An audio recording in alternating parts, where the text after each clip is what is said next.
Big boss season 8 లో big boss ఏది plan చేసినా వేరే లెవెల్లో ఉంటుందని మరొకసారి ప్రూవ్ చేశారు బిగ్ బాస్. ఇక అది ఎలానో ఇప్పుడు తెలుసుకుందాం.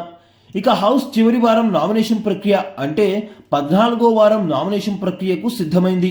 అయితే నామినేషన్ ప్రక్రియ అనగానే అందరూ కూడా పాయింట్స్ పెట్టుకొని సిద్ధంగా ఉంటారు నామినేట్ చేయడానికి.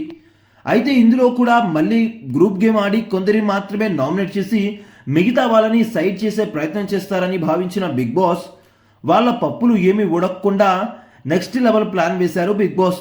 టికెట్ టు ఫినాలే గెలిచిన అవినాష్ని మినహాయించి అందరినీ కూడా డైరెక్ట్గా నామినేట్ చేస్తున్నట్టు చావు కబురు చల్లగా చెప్పినట్టు కూల్గా చెప్పేశారు బిగ్ బాస్ హౌస్లో. ఇక అలా బిగ్ బాస్ చెప్పారో లేదో హౌస్ మేట్స్ యొక్క ముఖాలైతే మారిపోయాయి దెబ్బకి. అలా బిగ్ బాస్ అయితే సమన్యాయపు సూత్రాన్ని అమలు చేస్తూ అందరికీ కూడా ఒక ఫేర్ ఛాన్స్ ఇవ్వాలని అందరినీ కూడా నామినేట్ చేశారు. ఇక జనాలు ఎవరిని సేవ్ చేస్తారనేది వారి చేతిలో పెట్టేసి ఎగ్జామ్ పాస్ అయి హౌస్లోకి రండి వదిలేశారు బిగ్ బాస్. అలా చివరి వారం నామినేషన్ ప్రక్రియ ఇంకా ఫైరీగా ఉంటుందనుకుంటే అందరినీ నామినేట్ చేసి ఒక ట్విస్ట్ అయితే ఇచ్చారు బిగ్ బాస్. కానీ నామినేషన్ ప్రక్రియ పెట్టుంటే వేరే లెవెల్లో మళ్ళీ గొడవలు జరిగేవి. దాన్ని మాత్రం లైట్ తీసుకున్నారు బిగ్ బాస్.